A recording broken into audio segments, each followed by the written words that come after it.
Hi again. So having looked at a website previously, I gained a really good idea of what I need to put on my website. I only decided to look at one website because I struggled to find any other websites for films. Because a lot of them are so established, it's mainly company websites I could find and not one for the film itself. And obviously they're quite corporate and not quite as scary as I'm really looking for. So having analysed the one that I could find, I decided to make my own on a website called Wix. I created an account. This was a really good idea. It was free, and it's got a number of templates you can follow. But in order to get the sort of effect I wanted from it, I did have to have my own template. So what I decided to do in the end was to pick a template for another film, and then change the layout completely. So I've put my own logo from my poster. I put that right at the top. My sort of slogan, which is "Good night and good luck," has been put on the left, and my general sort of image is in the middle. I thought this was quite a good idea because I want to keep this image flowing throughout all the marketing material. By doing this, I'm ensuring that I've got a trend, a theme, as well as the red colour. I chose that to sort of follow the theme again.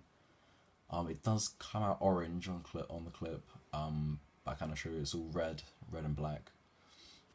At the top, I've got home, about, multimedia, exclusives, and the release date. I tried to keep it as simple as I could because, again, it is a teaser. The film wasn't actually out yet.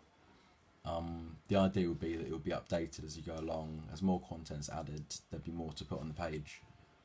The closer to the time, the more you'd be able to put up. If I click on about,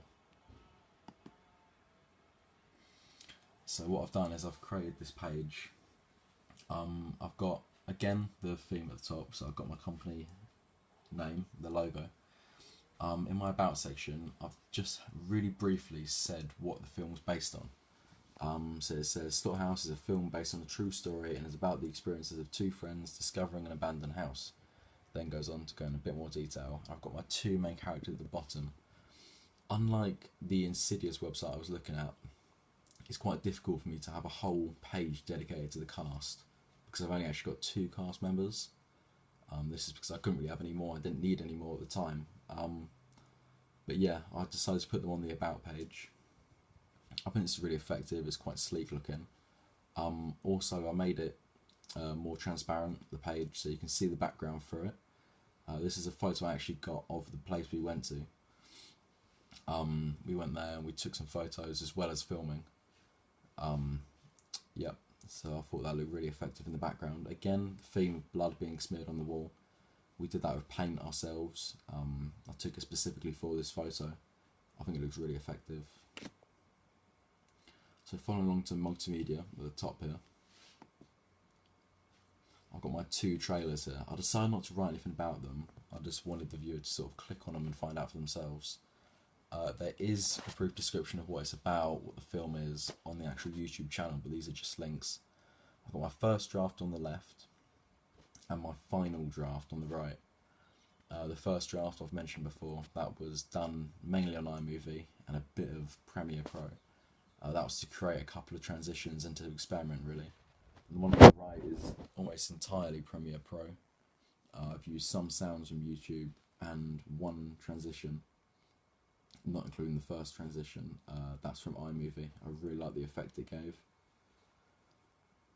So yeah, these links do work. If I click on one of them, they do take you to my YouTube. They can either load up on the actual page, which is an effect I added, or they can be opened in a separate tab, which I thought was really effective. So in my exclusive section here, I did a brief interview with my main actor. I think this is really good. It's really brief. I don't want to go into too much detail. I also ran out of time. But you can see Slaughterhouse, that's us. We're asking him what he thought of it, how he thought it went, whether he had any criticisms, etc. This is really brief again, but it will be updated as it goes along. It's not something that would remain this brief. And then my final one is the release date. Now, this isn't an actual location because obviously we do not have a headquarters. So I made a randomly generated one and changed it to Bleeding Stone, my company, incorporated at the top. Also a number and an email address section there. Now if I go back to my main page, one of the most interesting features is actually down the bottom. I've linked up the Facebook page to my website, so it takes you straight to my page. As you can see, I've got all my content up there, so I get all my feedback. It's really useful, and it's really good for gaining ideas on what people are actually thinking of it. Again, if I go back, I can go back to my site. I can click on the YouTube link down the bottom, which goes straight to my YouTube channel, which has all my videos on it. It's got analyses, and both of my trailers.